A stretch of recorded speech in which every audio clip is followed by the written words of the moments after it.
헌법재판소 오늘 결정문을 좀 분석을 좀 해보면 언론들도 일부 지금 이런 얘기들을 하고 있어요. 헌재가 오히려 윤석열 대통령 쪽에 직격탄을 날렸다. 네, 오늘 그 검사 이제 탄핵소추 기각은 했지만 결정문을 보면 내용이 결코 윤석열 쪽에 이로운 게 아니다. 이런 분석들이 일부 언론 보도로 좀 이미 나오고 있습니다. 제주 방송이네요. 탄핵소추권이 남용됐다고 볼 수 없다라는 내용이 결정문에 써 있어요.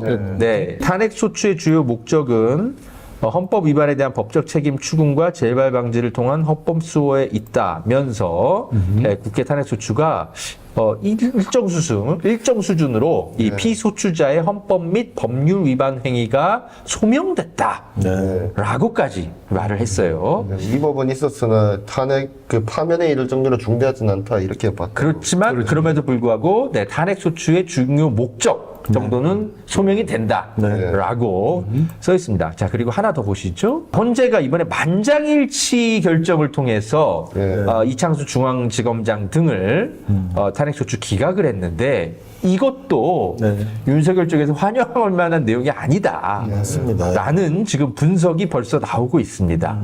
한마디로 윤석열의 계엄의 명분 중에 하나가 그 예산 삭감하고 줄탄핵이었잖아요. 근데 줄탄핵은 국회 소추권의 남용으로 보기 어렵다.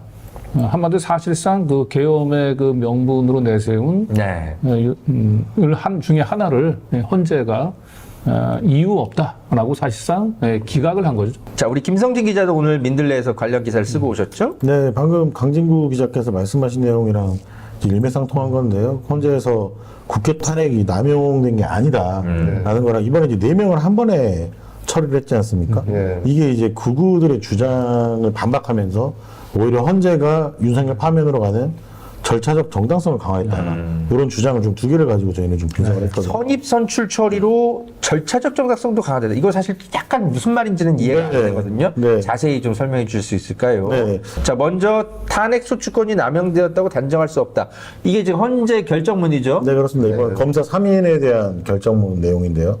여기에 보시면은 헌법 수호를 하기 위한 것으로 탄핵소추, 국회 탄핵소추가 헌법 수호를 하기 위한 것으로 보아야 한다라는 내용이 인정이 됐고 탄핵소추권이 비록 정치적 목적이나 동기가 대포되어 있다고 하더라도 남용되었다고 단정할 수 없다라고 정확하게 8대0 만장일치로 헌재가 내렸다는 게 상당히 의의가 있다고. 이것도 이제 비유적으로 얘기하자면은 이런 얘기죠. 그러니까 지금 이 탄핵 소추의 기본적인 목적은 공무원의 그 법률 그 위반에 대한 책임을 묻고 재발을 방지하기 위한 것인데 그러한 목적에 비춰 봤을 때 이 검사들의 그 비위의 정도가 위법하긴 하다 이거예요. 그러니까 매맞을 정도는 된다 이거예요. 잘못이. 그렇지만 공무원의 적을 팔 정도로 그러니까 학생들이 그 학칙을 위반했을 때 교무실에 불러가지고 선생님이 회초리는 들 수 있지만 그걸 위반을 했다는 이유로 학교에서 퇴학 처분을 할 수는 없다 그런 정도예요. 그러니까 그래서 너 일단 교무실로 와라고 하는 선생님의 그 명령 자체가 부당하지는 않다 이거예요. 그걸 불러서 따져놓고 우리가 보니까 애가 잘못하기는 했는데 그렇다고 퇴학 처분할 정도까지는 아닙니다. 헌재는 이렇게 판단한 거예요. 조금 더 나아가서 긍정적으로 해석을 좀 더 확장적으로 해보자면요. 헌법을 수호한다라고 했잖아요. 탄핵 소추하는 행위가 헌법을 수호하는 것. 즉, 윤석열이 헌법 질서를 유린하고 파괴했다라는 것에 대해서도 우회적으로 헌법재판소가 보여준 거라고 볼 수 있고요. 그러니까 지금 이 검사들 그 4명이 사실은 이제 공익의 대변자인 검사로서 그 본인의 임무에 충실해야 되는데 이 헌법재판소 입장에서 봤을 때도 이 탄핵 소추안을 통해 가지고 검사들한테 일정한 그 경고를 주기는 했다. 맞습니다. 그런 차원에서 나름대로 이런 탄핵 소추안 자체가 헌법 질서를 유지하는데 사실은 뭐 긍정적인 역할을 했다라고까지 평가를 한 거예요. 그리고 윤석열 씨가 그 마지막 최후 진술에서 특히 가장 강조했던 게 감사원장, 서울중앙지검장 언급 직접 하면서 이게 이제 내란을 일으킨 주요 원인 중에 하나라고 말했는데 이게 아니라고 결국 탄핵소추권 남용된 게 아니라고 한 거는 상당히 좀 뼈아픈 대목일 거라고 봅니다. 그렇죠. 비상계엄 선포 그 정당화한 부분을 지금 헌재가 박살내준 거기 그런 때문에. 거죠. 네. 비상계엄의 이제 요건 중에 하나가 전시나 비상사태 이와 준하는 사태에 있어야만 이제 비상계엄 발동이 가능한 거지 않습니까? 예. 그런데 윤석열은 이제 그 줄탄핵도 역시 이 자유민주주의를 지키기 위한 차원에서 보면 굉장히 국가의 중요한 비상사태로 볼 수 있다 이런 얘기를 했는데 맞습니다. 줄탄핵 부분은 외려 거꾸로 헌재가 탄핵을 뭐 인용할 정도까지는 안 되지만 네. 오히려 거꾸로 탄핵소추권 남용이 되지 않았다는 것을 넘어서 헌법을 수호하기 위한 것으로 봐야 된다고까지 얘기를 했기 때문에 예. 결국 줄탄핵을 이유로 그 계엄을 일으켰다는 건 비상계엄 예. 그 자체가 그 요건에 맞지 않는다라고 얘기하는 것을 저는 이미 사전적으로 판단을 한 것이라고 보여져요. 그럼 이건 굉장히 중요한 좀 판단이고 결국 여기에 관심을 갖는다고 한다면은 사실은 오늘 곡소리를 내야 돼요, 사실은. 이 저 극우 진영 쪽에서는. 머리가 없다고 봐야죠. 네. 예. 결정적으로 그 계엄 선포 명분이 100번 양보해서 정당했다 하더라도 그렇죠. 계엄군을 국회에 투입시키면 그게 내란입니다. 국회는 계엄군 통제 대상이 될 수가 없어요. 그러니까 혹시나 하고 이제 헌법재판관들한테 기대를 가졌지만 조금 아는 사람들은 저걸 보는 순간 틀렸다. 네. 헌법재판관들이 아주 비정상적인 판결 우리한테 유리한 무리한 무리수를 두지는 않겠구나. 라고 이제 사실상 좀 이제 체념을 할 것 같아요. 저 사실상 예고편이죠. 예. 저 결정문은. 구구 진영에서는 정신을 못 차린 것 같습니다. 오늘 결정문 내용을 봤으면은 아까 저희가 보여드렸지만 대통령실에서 가장 그래도 이 나라의 어떤 국정 운영과 관련돼서 가장 간결한 메시지를 내야 되는 대통령실이 야당 탄핵 남발에 경종을 울렸다라는 그런 걸 결정문을 봤다면 낼 수 없는 네. 논평인데 그걸 냈다는 자체가 네. 상황을 완전히 오판하고 있다는 거 아닌가. 8년 전에 그 박근혜 때도 청와대에서 탄핵 기각될 거라고 믿고 그 탄핵 그 케이크 5단 케이크를 주문해가지고 샴페인 터트릴 준비를 하고 있다고 했었거든요. 그 케이크 그때 뭐 어떻게 먹었는지 모르겠습니다만은 지금도 그런 짝이라고 봐야죠. 뭐 지금도 뭐 비슷하게 케이크 같은 거 혹시 준비하시지 않을까. 뭐 그렇습니까? 지금 드십시오. 네. 증거를 수집하기 위해 적절히 수사를 하였거나 수사를 지휘 감독하였는지 이제 검찰 수사에 다소 의문은 있다. 네. 그러나 검찰 수사의 위법성이라든지 부실 수사 이런 것들을 판단할 수 있는 자료는 충분하지 않다. 이런 취지로 좀 써 있는 것 같아요. 네. 그러니까 검찰이 잘해서 탄핵을 기각시킨 게 아니라 자료를 안 줘서 내가 판단을 못했다라는 내용인 그렇게 거고요. 봐야 되겠죠. 예, 그래서 아까 허재영 기자님이 말씀하신 것처럼 이 직접 이렇게 내리기가 힘든 사실 직권남용은 상황인데 증명하기 어렵지만 네. 이 정도라면 그 재판부에서도 상당한 의심을 갖고 있었다라고 보이는 대목입니다. 네. 네. 그러니까 뭐 딱 부실 수사라고 콕 집어서 얘기는 하지는 않았지만 김건희 씨에 대한 그 도이치모터스 그 수사는 사실 부실 수사라고 지적을 한 거예요, 헌재가. 예. 그러니까 이제 여러 가지 보면 일단 김건희 씨의 계좌가 이 주가 조작 그 공범들에 의해서 사용된 사실은 확인이 되지 않습니까? 그러면 당연히 김건희가 계좌만 빌려준 건지 아니면 이들과 함께 시세 조정에 참여한 것인지 당연히 김건희 씨를 불러서 김건희 씨가 사용하던 뭐 그 핸드폰 포렌식을 해서 문자든 통화 내역이든 이런 것들을 확인을 해야 이 공범들하고의 시세 조정에 동참했는지 여부를 확인할 수 있는데 결국 그 부분들을 제대로 지금 살펴보지 않은 것 같다라고 하는 것인데 제대로 조사를 했는지 안 했는지 판단하기 위해서는 지금 서울 고검에 가 있는 검찰 수사 기록을 좀 들여다봐야 되는데 그걸 안 주고 있다 이거예요. 네. 그래서 이런 상황에서는 헌재가 명확하게 검찰이 결국은 탄핵에 이를 정도로 부실 수사의 정도가 탄핵이 이를 정도인지 이런 이제 판단하기는 어렵다. 뭐 이런 거죠 한마디로. 네. 다시 국회의 어떤 권한을 활용해서 국정조사를 하든 청문회를 하든지 해서 더 증거 자료를 좀 모아가지고 다시 탄핵하면 되죠, 뭐. 맞습니다. 네. 그래서 좀 국민의힘은 일단 신났습니다. 이런 얘기를 하고 있어요. 각하 부르기 운동이 뭔가요, 이거? 이게 국민의힘에서 지난주에 윤석열의 충격적인 구속 취소 이후에 네. 원래 같으면 탄핵 기각 이 목소리가 좀 높았거든요. 기각이 네. 가까이했는데 갑자기 절차적으로 흔결이 있다. 이 아예 절차적 미비를 주장으로 해가지고 탄핵 각하로 몰고 가기 시작했습니다. 그래서 급기야 이제 이철우 경북 도지사죠. 예. 이런 분들 이제 각하 부르기를 하자. 각하 부르기. 윤석열 대통령 각하라고 부르면 비록 뜻은 다르지만 실제로 각하가 될 수 되다, 있다. 헌재에서. 그래서 이런 미친 소리를 해가지고 예. 저분이 정말 도지사가 저런 얘기라고. 대단하다. 이분은 지난번에 극우 집회 나와서 애국가 선창했던 사람이잖아요. 예, 맞습니다. 술 맛이 날 것 같습니다. 네. 생각이 날 거예요. 저 오른쪽에 연합뉴스 기사 이거는 제가 현장을 직접 봤습니다. 네. 어떠셨습니까? 구역질이라는 내가 이제 솔직히 말씀드리면 근데 제가 더 화가 났던 거는 이 국민의힘 의원들보다도 이런 자들의 헛소리를 자꾸 취재하고 있는 기자들이 더 열받았어요. 제가 사실 몇 번씩 들으라고 아마 들은 기자들도 있을 겁니다. 그 윤상현이 헛소리하는 거 그 열심히 받아 적고 있는데 제가 들으라고 욕도 좀 해가면서 그게 도대체 쟤네들 헛소리를 왜 자꾸 쓰는 거야. 자꾸 얘네들 헛소리를 받아주니까 지금 더 재밌어서 또 하는 거거든요.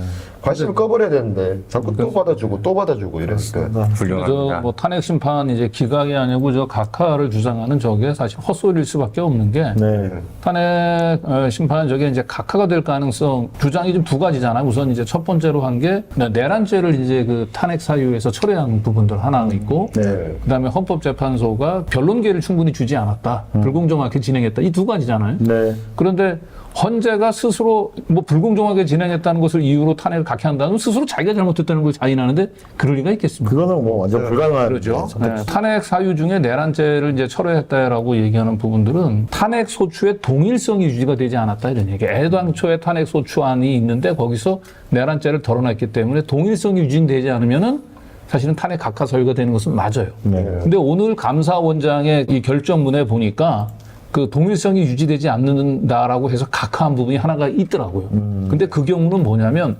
애당초에 탄핵 소추 안에 없었던 사유를 나중에 추가로 집어넣었어. 그러다 보니까 네, 그러다 보니까 이거는 애당초에 5가지 사유가 있는데 한 가지 더 얹은 거 이거는 탄핵 소추의 동일성 유지를 침해한다라고 해서 그건 각하를 했더라고요.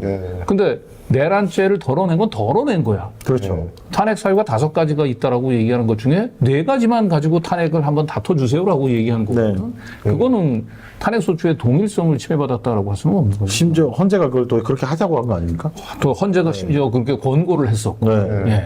그러면 뭐 이거는 그래서 저거는 뭐 그냥 희망 고문이고 어떤 식으로든지 윤석열이 살아날 거라고 하는 믿음을 계속 희망 고문을 이어가기 위해서 탄핵이 기각된다라고 하는 것을 기대하기는 어렵다라고 본인들도 이제 느끼고 있는 거죠, 사실은. 이렇게 분석을 해 갈수록 사실은 이제 며칠 뒤에 있을 윤석열 씨의 파면 결정은 기정사실처럼 분석이 됩니다.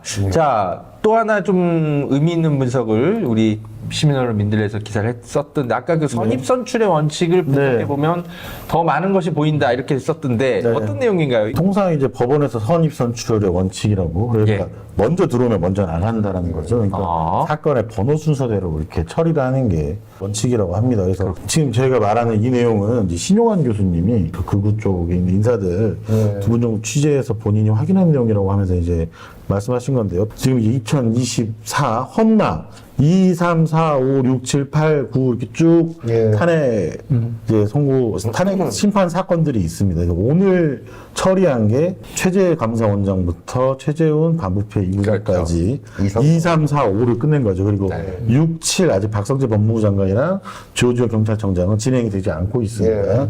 그걸 건너뛴다면 이제 변론 종결이 다 끝난 사건들은 이미 처리를 했다. 그러므로 다음 사건은 윤석열 8번 윤석열 2024 헌납 8번 사건을 한다.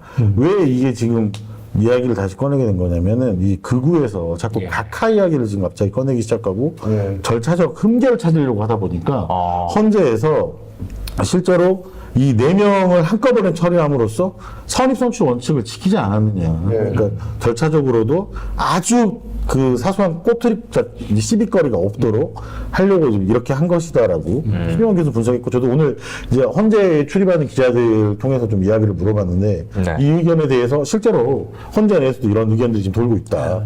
그래서 어느 정도 좀 정당한 이제 분석으로 좀 보이고요. 다만 이제 한덕수 씨 같은 경우에 이제 9번이지 않습니까?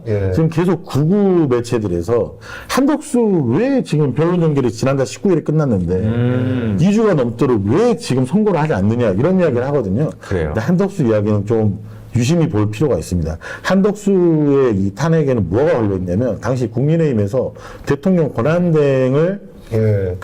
가중정지. 예, 그렇죠. 정족수를 하려면은 대통령이 200명에 맞춰야 되느냐, 아니면은 예, 그냥 150명, 그냥 그 과반으로 해도 되느냐, 이걸 가지고 지금 권한쟁의 심판을 걸었거든요. 무효다 이러면서. 그래서 그분들이 지금 주장하는 거는 한 총리의 만약 200석 부분이 뭐 헌재에서 인정이 되면 최상목 대행도 무효고 승계가 그러므로 지금 최상목 대행 때 인정됐던 두 헌법재판관들 있지 않습니까? 그분들도 모두 무효다 이런 주장을 지금 하려고 계속 그래서 한덕수를 밀어붙이는 거거든요. 근데 오히려 그것보다는 선입선출이라는 이제 원칙이 있으니까 이대로 지금 하면 된다라는 게 이제 예. 빚도 제일 오래된 빚부터 갚아야지. 방금 막 운동부터 갚으면 안 되죠. 그렇죠. 그리고 지금 자꾸 뭐 선고가 뭐 2주에 나와야 된다, 통상 2주 걸린다 이런 말 하는데요. 그런 거 뭐 법으로 강제된 규정도 없습니다. 그게 재판부 재량이거든요. 이걸 자꾸 지금 종용하는데 그런 좀 꼼수가 숨어 있다. 그리고 한 가지 더 이제 그 당초에 언론들이 목요일 날 이 감사원장하고 검사들 3명에 대한 탄핵안을 선고하겠다라고 발표하자마자 아마 윤석열에 대한 탄핵 선고는 다음 주로 연기되지 않겠냐라고 이제 관측을 했는데 그 이유가 연 이틀에 걸쳐서 탄핵을 선고한 사례가 없다. 이렇게 이제 얘기를 했었잖아요. 네. 그 목요일 날 하고 또 다시 금요일 날 대통령 탄핵을 선고하지는 않을 거다라고 이제 그런 사례가 없다라고 봤는데 번호를 보시면 알겠지만 최재해 감사원장이 2024 헌나 2예요. 2024년 지난해 두 번째로 탄핵에 접수된 거란 말이에요. 저게 작년 12월 달이에요. 맞습니다. 그러니까 저 앞서서는 이진숙 하나가 있을 거예요. 예, 맞습니다. 그죠? 그러니까 이 헌법재판소의 그 탄핵 심판이라고 하는 것이 1년에 한 건, 두 건, 또 어떤 때는 대부분 안 들어오는 경우가 대부분이에요. 네, 맞습니다. 그러니까 과거에 탄핵 심판이 연 이틀에 걸쳐서 선고될 수가 없어요. 그런 선에는. 네. 그러니까 그래서 사실은 이제 그걸 목요일 날 선고를 했으니까 금요일 날도 또 선고하지는 않을 거다라고 하는 건 그건 아무런 근거도 없는 그렇습니다. 예측이고 물론 이제 금요일 날 선고하려면 이제 과거 관례에 따라서 수요일 정도에는 선고기일이 지정이 되는데 오늘도 지금 선고기일이 지정이 않았기 때문에 내일 선고는 물 건너간 거 아닌가 이렇게들 보지만 저는 여전히 내일 14일 선고 가능성도 여전히 저는 남아있다. 저는 한 50대 50으로 봅니다. 그렇습니까? 네, 내일 오전에 전격적으로 헌법재판소가 선고를 예고하고 바로 오전 10시에 저는 선고할 가능성도 여전히 저는 남아있다고 봅니다. 내일 한번 주목해보죠. 기습적으로 할 수도 있다는 말씀이죠. 그러니까 왜냐하면 워낙 사전에 미리 예고를 하게 되면 전국에 있는 이 극우 세력들이 다 이 동원이 되잖아요. 그렇죠. 네. 네. 그리고 심지어는 헌법재판관들이 헌법재판소에 출근도 못하는 일이 발생할 수도 있어요. 사전에 예고를 하면. 예. 그래서 저는 이제 헌법재판관들이 안전하게 헌법재판소 안에 들어오고 난 뒤에 그 현재 탄핵 윤석열에 대한 선고를 예고하고 그렇게 진행을 할 가능성도 있고 그리고 특히 경찰에게 14일 경찰에서 지금 이 경력을 지금 총동원하는 지금 비상대기 태세를 지금 갖추고 있지 않습니까? 네. 내일이잖아요. 내일이잖아요. 네. 그러니까 이거는 뭔지 모르지만 헌법재판소에서 공식적으로 뭔가 경찰 쪽에서 요청이 가지 않았을까.